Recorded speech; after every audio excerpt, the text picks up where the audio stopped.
Olá, me chamo Jonatas, sou estudante de marketing pela Universidade Veiga de Almeida e hoje estou com a minha amiga Paula.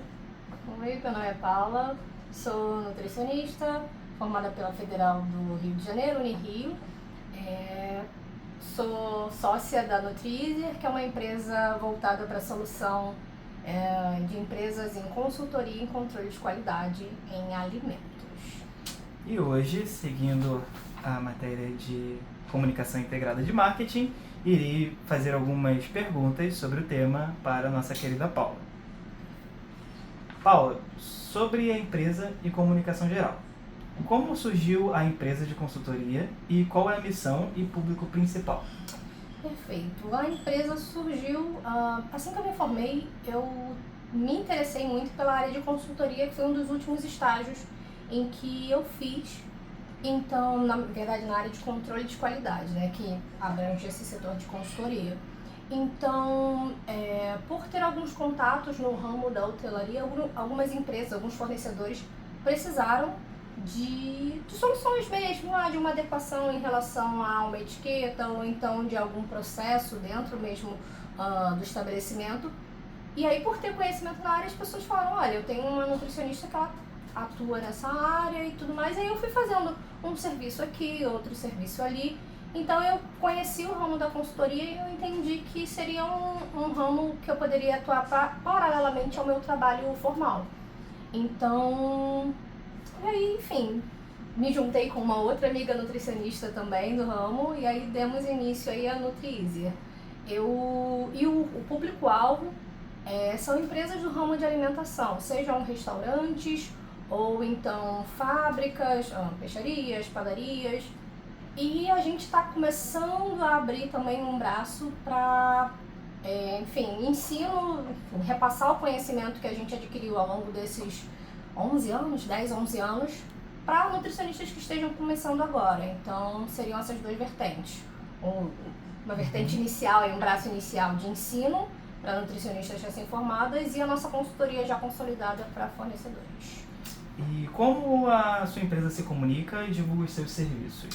Então, a gente tem dois braços em que a gente se comunica. O primeiro, que é o mais comum de todos, é o Instagram, que hoje, se você não, uma empresa que não está no Instagram, ela não existe. Então, a gente divulga um pouco do que a gente faz através do nosso Instagram, os serviços, e até também para a parte da formação, né, de novos nutricionistas, a gente também faz essa parte mais educacional, explicando como funcionam alguns processos pelo Instagram. Eu falei do primeiro braço, eu vou falar do segundo. Eu tô tomando a medicação em dia. Então, tivemos um problema técnico, mas voltando à Paula. Plaquete. E o segundo braço, que seria o boca a boca mesmo. A gente conseguir resolver uma dor de um cliente, o cliente fala com o outro, não, eu tenho... Por exemplo, a gente atua numa peixaria. Essa peixaria, o dono dela tem um restaurante, então a gente conseguiu solucionar as questões da peixaria. E aí, questionou, o senhor tem um restaurante? Não, tô precisando dessa e dessa documentação, resolver isso, vocês conseguem ajudar a gente? E aí, com isso, a gente vai escalando o negócio pelo boca a boca também, que eu acho que é a melhor forma de escalar o seu negócio, além das redes sociais, que são fundamentais também. E sobre a comunicação com os seus clientes, como vocês abordam um novo cliente em potencial? Vocês têm algo direcionado? Então, a gente tem uma pequena tática, porque assim, tem as indicações que são sempre muito bem-vindas e se você é bem relacionado você consegue, né, desenvolver, mas o que a gente faz? A gente costuma, eu e minha sócia, né, às vezes ir em alguns restaurantes e começar a identificar pontos de melhoria, como cliente mesmo. Nossa, olha que legal, lá. E ao final, e é uma tática assim, mais velha que a roda, que inventa a roda. E ao final da nossa estadia ali, a gente chega e se apresenta pro gerente, fala, oi, tudo bem, olha, gostei muito do estabelecimento, isso, aquilo, tenta puxar um assunto. E aí, o que a gente tenta fazer de imediato é solucionar uma dor. Por exemplo, eu vi que, eles estão com um problema assim, assim, assado. Eu chego e falo, olha, eu vi que vocês estão com esse problema aqui assim, assim, assado. Olha, em outro estabelecimento a gente fez isso. E são soluções básicas, coisas que às vezes quem está de dentro da operação está nadando tanto e não consegue enxergar. Olha, a gente fez isso e surtiu efeito. Não sei se vai ser bom para o seu negócio. Aqui está o nosso cartão. A gente trabalha nessa área, caso você precise de algum outro suporte. Então é mais o tradicional, vamos aos lugares e fazer acontecer. Então as ferramentas que vocês utilizam assim, temos também boca, panfleto, case. Temos nosso portfólio, né, que a gente envia para algumas empresas também. A gente compartilha assim alguns cases com, enfim, quando quer. Nossa, por exemplo, tem uma padaria que a gente atende que eles estavam com alguns problemas específicos em relação muito à produção, controle de produção, que a gente também atua nessa área no ramo da alimentação. Então eu levei uma ferramenta que a gente utilizava em um outro lugar, que é uma ficha de corte, por exemplo. Eu vou explicar um pouquinho mais técnico, porque senão eu não vou conseguir. A gente tem a ficha técnica, que é vou dizer, o passo a passo, uma bíblia de como você produz qualquer coisa. Pode fazer ficha técnica de alimento, de drink, do que for. Dentro dessa ficha técnica você pode desenvolver uma ficha de corte. Por exemplo, eu vou rodar a minha ficha técnica para fazer 50 pães. Dentro desses 50 pães, eu vou precisar de quantos quilos de farinha, quantos quilos de fermento, quantos quilos disso. E aí a pessoa responsável pela ficha de corte, ela vai fazer essa pesagem e deixar separado exatamente a mesma quantidade que está programada para aquela produção. Assim a gente reduz o desperdício. Então são pequenas ferramentas que a gente apresenta para novos clientes e que a gente já utiliza em outros clientes que, enfim, fazem os olhinhos brilhar e falam, nossa, olha que incrível, realmente eu acho que ela sabe o que está fazendo, vamos contratá-la? E assim, entendi, uma pausa para ver se ainda está filmando, que vai aqui. Olha, vocês ainda estão aí. E em relação aos clientes já atendidos, como é o canal de comunicação? Através do WhatsApp ou relatórios, reuniões? O principal atualmente é o WhatsApp, que a gente se comunica com muita frequência, mas a gente também, cada visita emite um relatório de não conformidade, onde a gente sinaliza os pontos de melhoria e embaixo coloca um plano de ação. Então, por exemplo, encontrei a etiqueta fora da validade. Aí embaixo a gente sinaliza que foi solucionado e sugere, por exemplo, de fazer um treinamento, de um reforço desse procedimento específico. Então, nossos principais canais são o WhatsApp, que a gente sempre dá uma comunicação ali com o cliente para verificar, tem alguma coisa que você gostaria de adequar? Olha, a gente reparou que aumentou a incidência do problema X, a gente pode agendar um treinamento. Fazemos também algumas reuniões, pelo menos trimestral, para poder sentir se o cliente tem alguma outra demanda, porque como a gente gerencia a empresa, mas a gente não está em loco lá no cliente, a gente contrata, né, tem uma equipe, né, que vai ao lugar, às vezes tem alguma demanda que o cliente se sente mais à vontade de abrir com a gente do que com a nutricionista que está lá no dia a dia mesmo. Então a gente procura pelo menos a cada 3 meses ter esse feedback, esse retorno, esse momento para a gente se alinhar. E também e-mail, frequentemente quando tem alguma demanda, geralmente as demandas chegam mais por e-mail, né, quando é algo mais formal. Por exemplo, tem uma peixaria que a gente atende, que eles atendem em Copacabana Palace. Quando o Copa faz alguma solicitação para essa peixaria, a peixaria encaminha pra gente o e-mail e aciona no WhatsApp. Fala, olha, recebi esse e-mail. Então esses seriam os canais que a gente utiliza. Perfeito. E para a fidelização dos clientes, vocês têm alguma promoção? Ou como você mesmo falou sobre um que tem a padaria e tem um restaurante? Exato. Então, vocês dão algum desconto? Então, o que a gente procura fazer é, por exemplo, para clientes que são recorrentes, quando vai virar o ano, a gente vai ajustar o contrato. A gente sempre dá um desconto para aqueles que são clientes mesmo que tá o contrato o ano inteiro com a gente procura dar um abatimento. Ou, por exemplo, quando é um momento em que a pessoa precisa de muitos serviços ao mesmo tempo, por exemplo, um dos serviços que a gente costuma fazer isso e dá até gratuidade para a pessoa seria o treinamento de manipulador de alimento, que precisa ser feito anualmente. Então, quando a pessoa contrata muitos serviços, esse serviço do treinamento, que costuma ter um custo mais baixo, a gente costuma dar ou desconto ou dar gratuidade. Deixa eu pensar em outra... Não sei se eu tô lembrando. No momento que eu me recordo seria mais essa. Ah, e também a parte do over-delivering. Tipo, a gente sempre tenta entregar além do que a gente promete. Por quê? Se eu chego e falo, olha, eu vou fazer isso, isso, isso, isso, essa é a minha promessa de negócio e eu vou entregar aquilo que eu me comprometi. Toda vez que eu entrego um pouco mais, a pessoa se sente um pouco... Isso excede as expectativas, né? Exato. Não, e eu sou uma pessoa que eu gosto muito de estudar gatilhos mentais. Um dos gatilhos que... E gatilho seria aquilo, a necessidade que a pessoa... Coisas que fazem com que você reaja de uma seguinte forma. Um dos gatilhos que eu gosto de usar é o da reciprocidade. A partir do momento em que eu te entreguei um pouco além daquilo que você estava esperando, você se sente em dívida comigo.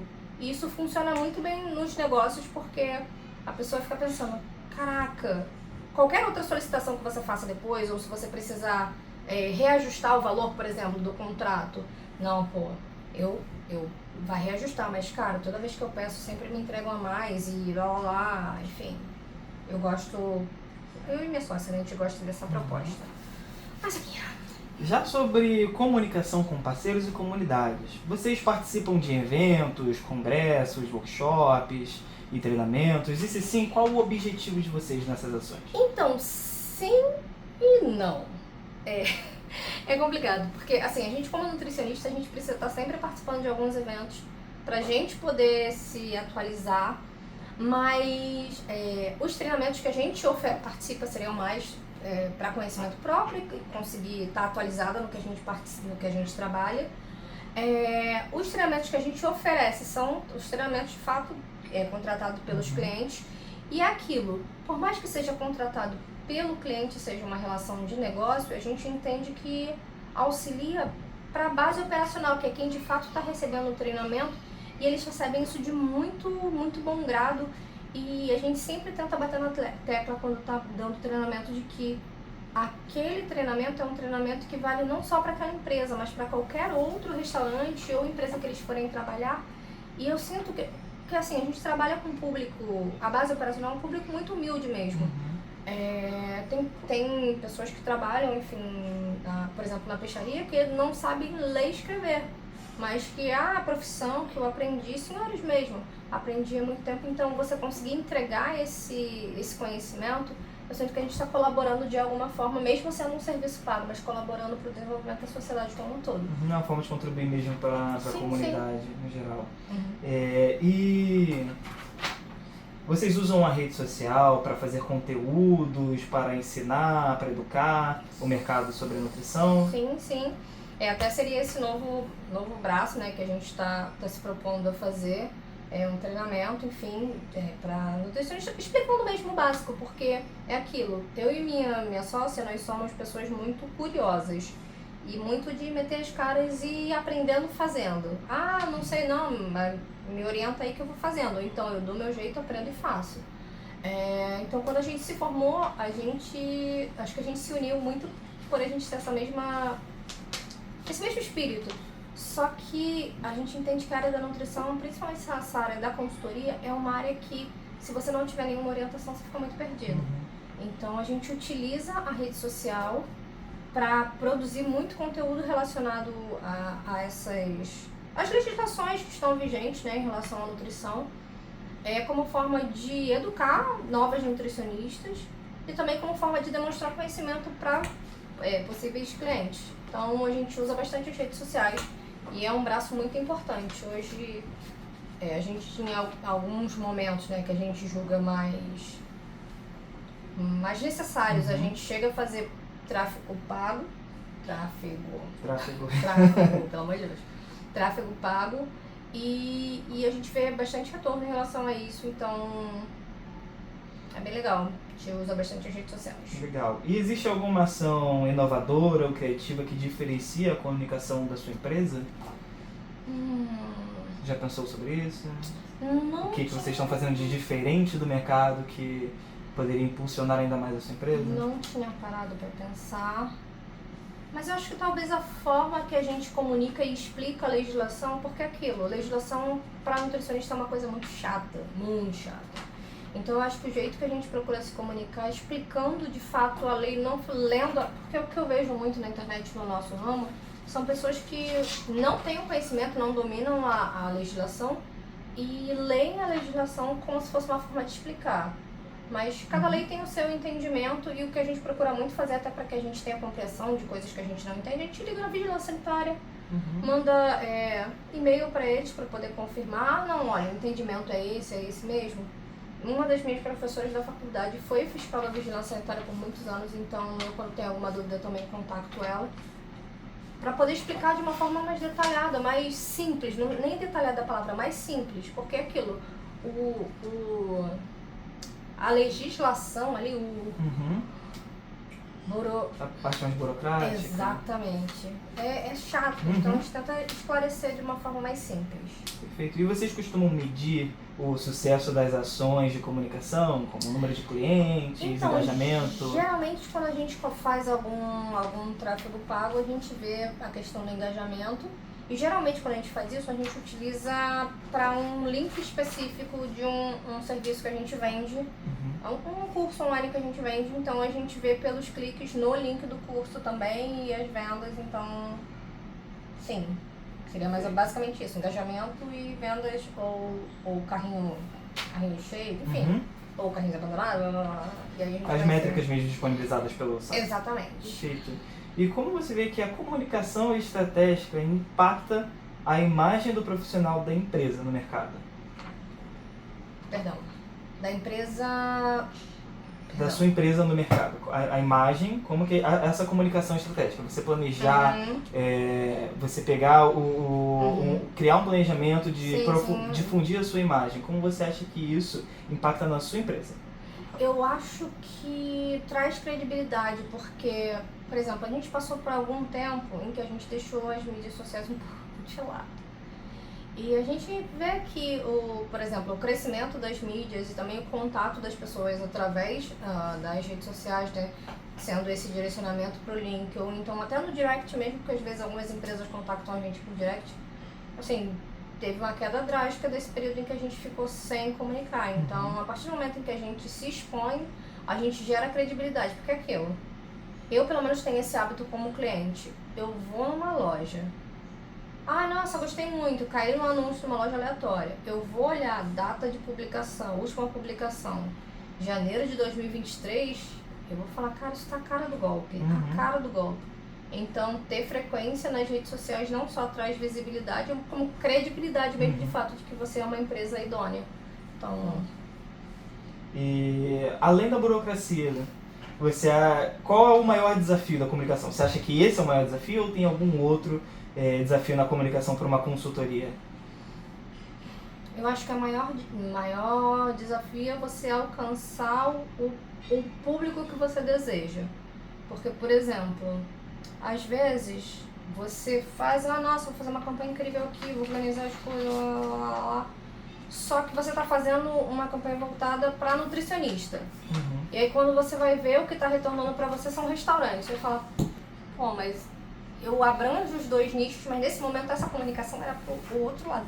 Então eu acho que o maior desafio é você conseguir construir uma campanha que seja certeira para o seu público. Porque a partir do momento que você encontra um público aquecido, você fazer a conversão é muito mais fácil do que você chegar aqui e cair num público e falar, então, gente, eu preciso te convencer que você precisa adquirir meu produto. Então, você juntar fome com vontade de comer. Seu produto com o público aquecido. É isso. Bom, é isso. Hoje tivemos a Paula. Prazer Paula estar Ornelas, aqui. nossa nutricionista. Prazer estar aqui com vocês. Disponha sempre que necessário. Foi um Gostei prazer muito da poder te entrevista. receber. Obrigada. Ai, nossa, já tô